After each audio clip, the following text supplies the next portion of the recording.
नमस्कार दोस्तों, आज हम पढ़ेंगे संविधान के प्रमुख अनुच्छेद। इसमें से आपके कंपटीशन में आते ही रहते हैं क्वेश्चन।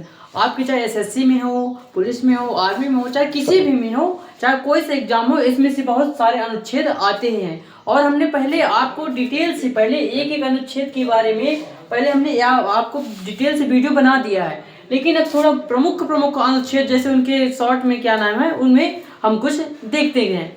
तो आप थोड़ा वीडियो की क्वालिटी कम रहेगी तो आप थोड़ा उसको हाई कर लीजिएगा, 360 पे कर लेंगे तो अच्छी वीडियो देखेंगे।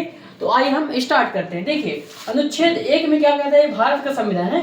अनुच्छेद 1 में क्या है हमारा, भारत राज्यों का क्षेत्र। मतलब कि इसमें ये दिया गया है अनुच्छेद 1 में कि संविधान में राज्य कौन से होंगे और केंद्र शासित प्रदेश कितने होंगे, इसके बारे में दिया गया। अब अनुच्छेद 2 की हम बात करते हैं तो अनुच्छेद 2 में है संसद नए राज्यों का प्रवेश कर सकते हैं। संसद के द्वारा नए राज्यों को प्रवेश कर दिया जा सकता है कि शामिल कर लिया जा सकता है। लेकिन अनुच्छेद 3 में देखते हैं तो इसमें क्या है, संसद नए राज्यों का गठन करेगी एवं उनमें बदलाव करेगी, उसमें तोड़ भांज करेगी, सीमा को तोड़ेगी, उसका नाम चेंज करेगी, ये है। अब अनुच्छेद 5 से लेकर 11 की हम बात करते हैं। 5 से लेकर 11 तक है हमारा अनुच्छेद 5 से लेकर 11 तक है नागरिकता संबंधी, इसमें अधिकार दिए गए नागरिकता संबंधी है। जैसे कि इसमें है कि आप नागरिक हमारे भारत देश का कौन होगा जिसकी नागरिकता ली जा सकती है, नागरिकता खत्म की जा सकती है, इसके बारे में हमने पहले से डिटेल से वीडियो बना दिया। लेकिन इसमें हम देखते हैं अनुच्छेद ये भाग 2 का है। यहाँ से लेके अनुच्छेद 4 तक है, ये भाग 1 हो गया और इसमें ये भाग 2 हो गया। अब 12 से लेके अनुच्छेद 35 तक ये भाग 3 संविधान के मौलिक अधिकार जिसको कहते हैं, ये भाग 3 में। तो अब हम इसके बारे में देखते हैं। देखिए, अनुच्छेद 12 से लेकर 35 तक है हमारे मौलिक अधिकार। तो अनुच्छेद 12 क्या कहता है हमारा, राज्य की परिभाषा दी गई। इसमें दिया गया कि राज्य कौन से होंगे, राज्य की परिभाषा क्या है, उसमें मतलब कैसे राज्य बनेगा, राज्य का निर्माण कैसे होगा, राज्य हम किसे कहेंगे, इसके बारे में। अनुच्छेद 13 अब क्या कहता है हमारा, अनुच्छेद 13 में लिखा गया है कि ऐसी कोई भी विधि नहीं बनेगी जो हमारे मूल अधिकार का हनन करे या विरुद्ध हो उसके। यदि कोई ऐसी विधि बनती है तो वो विधि समाप्त की जाएगी। अब अनुच्छेद 14 की हम बात करते हैं तो अनुच्छेद 14 कहता है हमारा विधिक समक्ष समानता। विधिक समक्ष समानता का मतलब होता है विधि यानी कानून, समक्ष समानता यानी कि सभी विधि के समान है, कानून सभी के लिए बराबर है। यहाँ कोई छोटा बड़ा ऊंचा नीचा ये सब बिल्कुल नहीं है। चाहे कोई भी क्राइम करेगा वो सजा उतनी ही होगी, चाहे मुकेश अंबानी हो, धीरू अंबानी हो, मोदी जी हो, चाहे आम आदमी हो, चाहे कोई विधायक हो, चाहे कोई भी हो, मतलब किसी की मतलब वो करेगा सजा तो सजा को उतना ही होगा, सभी को बराबर सजा होगी। अब अनुच्छेद 15 की बात करते हैं तो अनुच्छेद 15 हमारा क्या कहता है कि राज्य जाति धर्म भाषा लिंग एवं जन्म स्थान के आधार पर भेदभाव नहीं करेगा, ये राज्य। और फिर अनुच्छेद 15 के क्लॉज 2 में लिखा है कि जैसे कि सार्वजनिक स्थान, जैसे इसके आधार पर भी नहीं करें। सार्वजनिक स्थानों में जैसे स्नान घाट हो गए, कुआं हो गए, तालाब हो गए। पहले क्या था कि जैसे कि संविधान में तो भीमराव अम्बेडकर का बहुत बड़ा योगदान है। उसमें क्या कि अम्बेडकर के साथ बहुत सारी ऐसी घटनाएं हुई हैं जो छुआछूत बहुत सारे थे, तो इसीलिए अम्बेडकर जी ने उसमें ये भी शब्द लिख दिया कि जैसे स्नान घाट हो गए, सार्वजनिक स्थान हो गए, वहां जाने पे आपको कोई नहीं रोकेगा। किस आधार पे नहीं रोकेगा, जैसे आपको कहेगा कि जात हो, धर्म हो, लिंग, भाषा, जन्म स्थान, इसके आधार पे आपसे भेदभाव बिल्कुल नहीं किया जाएगा। अब फिर अनुच्छेद 15 के क्लॉज 3 से लेके 6 तक क्या है इसमें कि जैसे रिजर्वेशन यानी आरक्षण की बात की गई है। जैसे कि महिलाओं के लिए आरक्षण हो, महिलाओं के लिए आरक्षण, SC ST OBC जर्नल के लिए, अब तो सभी के लिए आरक्षण होगा। अब तो कोई नहीं कह सकता कि हमें आरक्षण कम है, ये सभी कह सकते हैं। ये है अनुच्छेद 15 के क्लॉज 3 से लेके 6 तक है।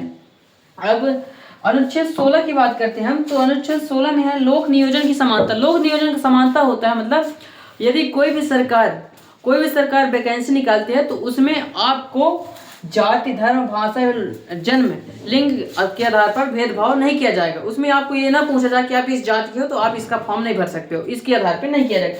देखिए, जो 14 15 16 ये है, इसमें मतलब ये तीनों शब्द प्रयोग होंगे, जाति धर्म भाषा लिंग, इनके आधार पर भेदभाव नहीं होगा। अब अनुच्छेद 17 की हम बात करते हैं यदि हम तो अनुच्छेद 17 हमारा क्या कहता है, छुआछूत का अंत।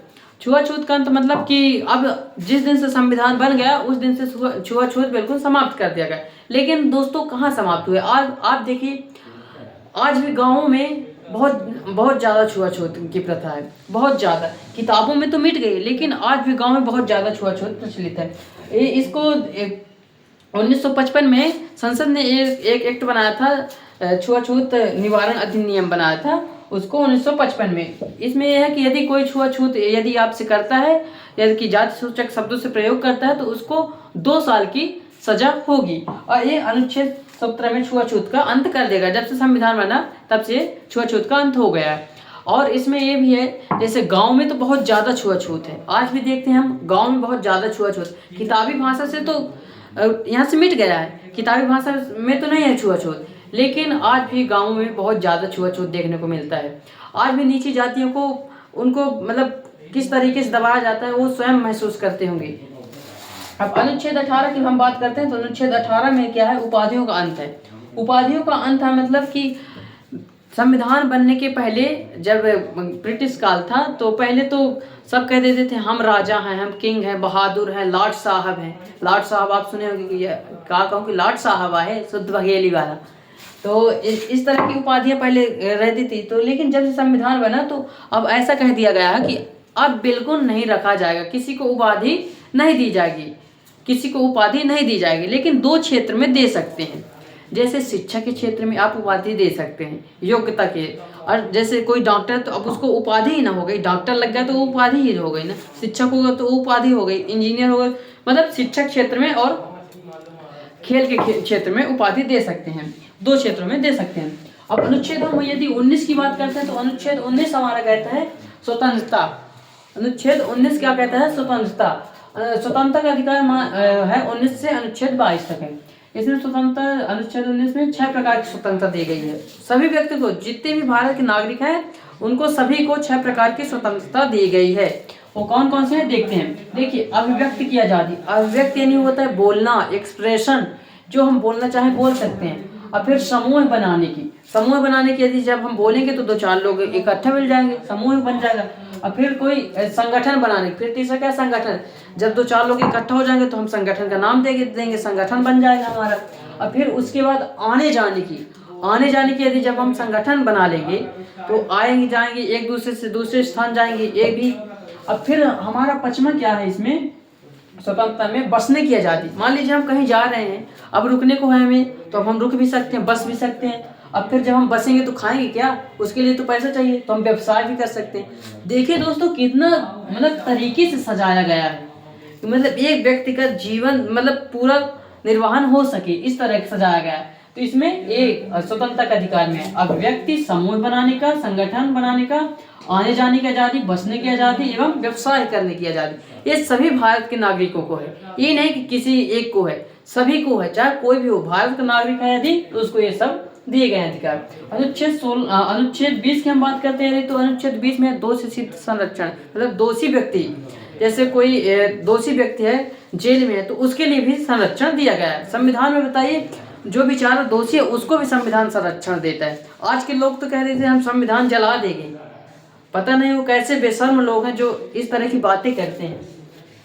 अब फिर हम देखते हैं अनुच्छेद 21। अनुच्छेद 21 क्या कहता है, राइट टू प्राइवेसी, यानी कि जीवन का अधिकार, जीवन एवं दैहिक का अधिकार, जीवन एवं दैहिक स्वतंत्रता का अधिकार। इसमें क्या है कि आपको प्राइवेसी का अधिकार है, जैसे कि आप अपनी निजता को छुपा सकते हैं, अपने फ़ोन में कुछ भी आप प्राइवेसी रखें, आप किसी को न दिखाएंगे तब भी आपके वो प्राइवेसी है। आप उसको देख, आपको बोलने का अधिकार है और ना बोलने का अधिकार है, खाना खाने का अधिकार है, खाना न खाने का अधिकार है, और आपको शादी करने का अधिकार, अपनी इच्छानुसार शादी करने का अधिकार है। यदि आप चाहते कि हम अपने मनपसंद की शादी करें तो ये अधिकार अनुच्छेद 21 देता है। लेकिन आजकल समाज में कहाँ आप देखते हैं कि आप गर्लफ्रेंड बना लिए तो घर वालों को पता चल जाता है तो निकाल डंडा, ये हो जाता है। लेकिन ये अधिकार है आपको, लेकिन सामाजिक रूप में देखा जाए तो कहाँ है दोस्तों, कहाँ। संविधान कुछ अलग है, समाज में जो हो रहा है कुछ अलग है। इसीलिए कहता हूँ यदि आप सब पढ़ लेंगे तो सब जानेंगे। आप बोलना सीखिए, बोलना सीखिए। पढ़ने का मतलब ये नहीं होता कि आप पढ़ लीजिए और जब आप ऐसे बैठे रहेंगे तो क्या मतलब निकलेगा। आप बोलिए पहले सीखिए तो बोलना कैसे है। अब फिर अनुच्छेद इसी में है फिर हमारा पर्यावरण, स्वच्छ पर्यावरण पाने का अधिकार, मतलब कि जैसे देखते हैं मोटरसाइकिल, कार, इंडस्ट्री में बहुत सारा धुआं निकलता है, तो उससे उसमें उसके विरुद्ध भी हमको अधिकार मिलता है कि इसको भाई कम किया जाए।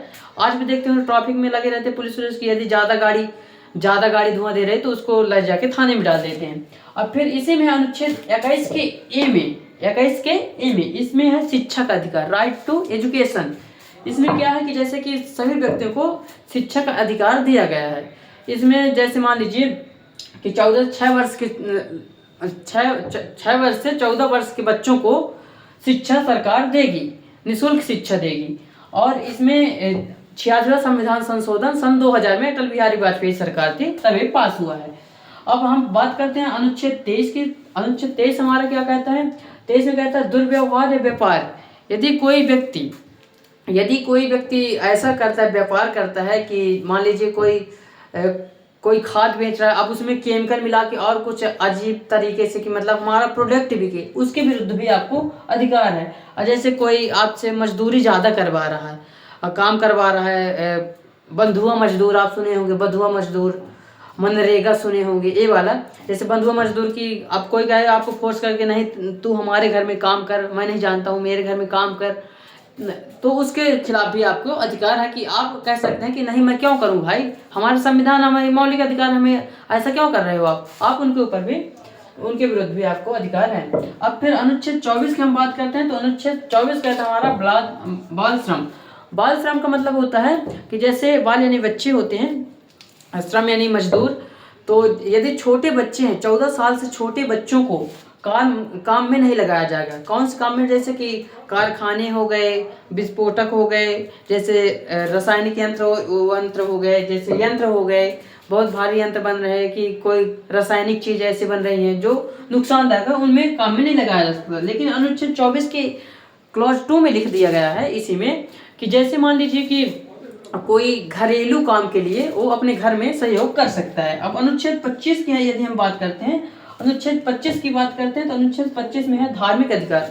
अनुच्छेद 25 से लेकर 28 तक है धार्मिक अधिकार। इसमें क्या है कि जैसे सभी भारत के नागरिकों को धर्म के आस्था मानने एवं प्रचार करने की आज़ादी है। अपने अपने धर्म को मानने, आस्था एवं प्रचार करने की आज़ादी है सभी धर्म वालों को। ये नहीं कि हिंदू बहुल में है तो हिंदू बस को, मुस्लिम है तो मुस्लिम बस को, सभी को, जितने भी भारत में विविधता धर्म है सभी को मानने का अधिकार है। अब अनुच्छेद 26 हमारा क्या कहता है? अनुच्छेद 26 कहता है मानने की आज़ादी तो है, लेकिन इसमें अनुच्छेद 26 में है कि राज्य इसमें प्रतिबंध लगाएगा। प्रतिबंध कैसे? जैसे मान लीजिए इसमें 2 प्रकार के मूल होते हैं। जैसे प्राथमिक मूल हो गया आपको मानने की आज़ादी, तो आप मान सकते हैं, लेकिन ये नहीं। और दूसरा है आजकल देखते होंगे कि लाउड स्पीकर, जो लाउड स्पीकर है इसको बहुत तेज बजाते हैं। तो इसके जैसे मान लीजिए इसमें परिस्थिति के अनुसार, जैसे किसी को पेपर है कि कुछ भी है, यात्रा निकालना तो आराम से निकाले, मतलब इसमें राज्य प्रतिबंध लगाता है कि सीमित रहो। जैसे कोई अब मंच, बहुत भारी मंच कर रहा है, अब वहाँ राज्य से परमिशन लेगा वो। जैसे मान लीजिए एग्जाम्पल कोई धर्म गुरु आए, अब वो बहुत फेमस है, यहाँ आ गए तो अब पुलिस तो लेना पड़ेगा ना, तो राज्य से सब अनुमति लेना पड़ता है। तो आप फिर देखते हैं हम अनुच्छेद 27 और 28 क्या कहता है। अनुच्छेद 27-28 कहता है कि राज्य किसी भी धर्म को बढ़ावा नहीं देगा, राज्य किसी भी धर्म को बढ़ावा नहीं देगा। और अब अनुच्छेद 29 की बात करते हैं। अनुच्छेद 29 कहता है भारत के सभी नागरिकों को अपनी भाषा, लिपि एवं संस्कृति को बनाने का अधिकार है। जैसे मान लीजिए मुस्लिम समुदाय को अपनी भाषा बनाए, उर्दू भाषा जो है तो उनकी भी चलती है, लिपि और संस्कृति का अधिकार है, मतलब वो अपनी संस्कृति को बनाए रखे। हिंदू है तो हिंदू को भी इसी तरह है, बौद्ध है तो बौद्ध को भी है। अब अनुच्छेद 30 की बात करते हैं। अनुच्छेद 30 में क्या कहा गया है कि अल्पसंख्यक का अधिकार है, यानी कि कुछ ऐसे संस्थाएं हैं जो राज्य, जैसे अल्पसंख्यक में कौन कौन से लोग हैं इसके लिए निर्धारित नहीं किया गया था। अल्पसंख्यक मतलब कोई उसमें नहीं लिखा गया था संविधान में कि अल्पसंख्यक कौन है। इसके लिए फिर संविधान में 1958 में विधायिका ने एक कानून बनाया, संसद ने, कि इसमें अल्पसंख्यक की पहचान की जाए। तो इसको पहचान करने के लिए जैसे कि पारसी, बौद्ध धर्म और सिख, जैन, ये इनको अल्पसंख्यक रखा गया है अल्पसंख्यक में। तो इसमें क्या है कि ये अल्पसंख्यक अपने शिक्षा का अधिकार दे सकते हैं, अपनी भाषा संस्कृति को बढ़ावा दे सकते हैं। इनके स्कूल होंगे, इनके स्कूल ट्रस्ट होंगे, लेकिन उन स्कूलों में अपने धार्मिक शिक्षा के साथ साथ उनको जैसे वैज्ञानिक तकनीकी इस तरह की भी शिक्षा देनी होगी।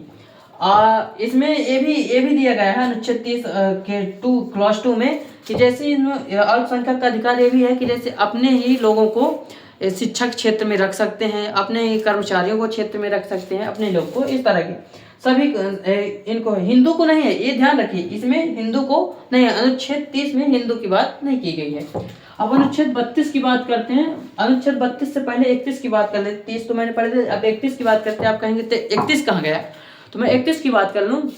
अनुच्छेद 31 संपत्ति का अधिकार था, जो संपत्ति का अधिकार हटा दिया गया। संपत्ति का अधिकार विवादों में था, जैसे मान लीजिए कि कोई रेल बन के आ रही किसी की संपत्ति, तो संपत्ति नहीं दे रहा था, तो उसमें क्या है कि फिर बहुत विवाद चल रहा था, तो फिर उसको हटा दिया गया है। अब उसके बदले में क्या, आपको मुआवजा दे दिया जाता है। यदि आपके बाईपास में घर हो या कि रेलवे में कहीं फंस गया हो, जमीन फंस गई हो, तो आपको मुआवजा दे दिया जाता है।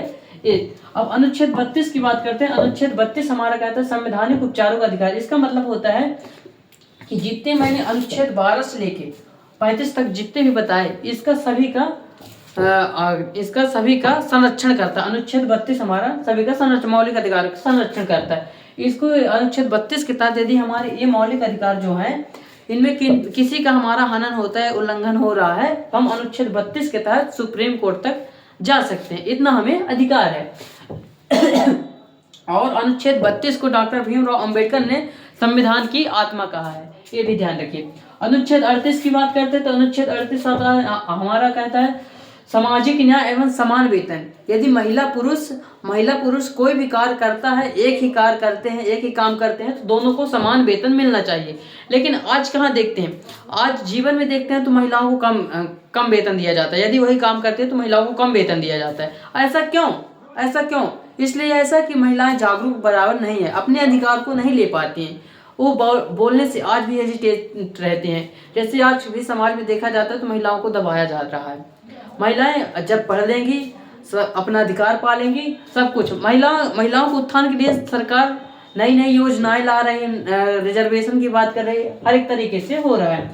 तो अब अनुच्छेद 40 की हम बात करते हैं। अनुच्छेद 40 में ग्राम पंचायत का गठन।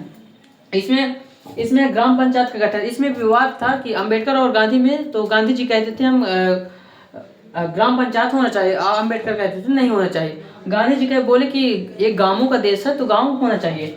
अब अनुच्छेद 45 की हम बात करते हैं, तो अनुच्छेद 45 में 6 वर्ष के बच्चों को राज्य सरकार पोषण आहार दिलवाएगा, ये राज्य का दायित्व होगा। अनुच्छेद 46 की बात करते हैं, तो SC ST को शिक्षा बढ़ावा देगा, यानी कि शैक्षणिक संस्थान से जो पिछड़े हैं, शैक्षणिक सामाजिक से जो पिछड़े हैं, वंचित वर्ग, उनको राज्य शिक्षा देगा, उनको उत्थान के लिए कुछ नया आयोग बनाएगा।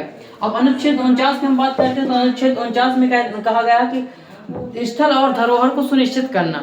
इसका मतलब है स्थल और धरोहर जो हमारे बने हैं, जैसे किला हो गया, सांची स्तूप हो गया, आगरा हो गया, जो स्थल हैं उनको हम सुरक्षित रखेंगे। अब अनुच्छेद 50 की हम बात करते हैं, तो अनुच्छेद 50 में क्या कहा गया है, कार्यपालिका और न्यायपालिका का विभाजन। इसमें 2 बात कही गई, कार्यपालिका और न्यायपालिका का विभाजन किया गया है अनुच्छेद 50 में। अब अनुच्छेद 51 ए की बात करें, तो इसमें क्या कहा गया है, इसमें मौलिक कर्तव्य का उल्लेख है, इसमें फंडामेंटल ड्यूटीज का उल्लेख है। इसमें जैसे कहा गया कि संविधान बुक की हमें मानना चाहिए, हमें विधि जो सर्वोच्च विधि है उसको मानना चाहिए, तिरंगा का सम्मान करना चाहिए, पेड़ पौधों को सुरक्षित करना चाहिए, धरोहर है उसको सुरक्षित करना चाहिए, हमें राष्ट्रगान का सम्मान करना चाहिए। इस तरह के हमारे 11 मौलिक कर्तव्य दिए गए हैं। तो ये दोस्तों आपने वीडियो को एक बार और देख लीजिए आप, इसमें थोड़ी क्वालिटी जरूर बढ़ा लीजिएगा, क्वालिटी ना होगी इसको, ये मैं गारंटी कह सकता हूँ। यदि आप कोई भी एग्जाम देते हैं, इसमें से 2-3 क्वेश्चन आते ही आते हैं, 100% मैं कहता हूँ कि इसमें से आते ही आते हैं। और इसको आप एक बार और देख लीजिएगा। और आज के लिए कैसी रही दोस्तों वीडियो, हमको कमेंट में ज़रूर बताएं। और जो भी अगला टॉपिक आपको पढ़ना है तो उसको हमको कमेंट में बताएं कि आप काहे के बारे में वीडियो बनाएं हम। तो आज के लिए इतना ही, आज के लिए धन्यवाद दोस्तों, बाय।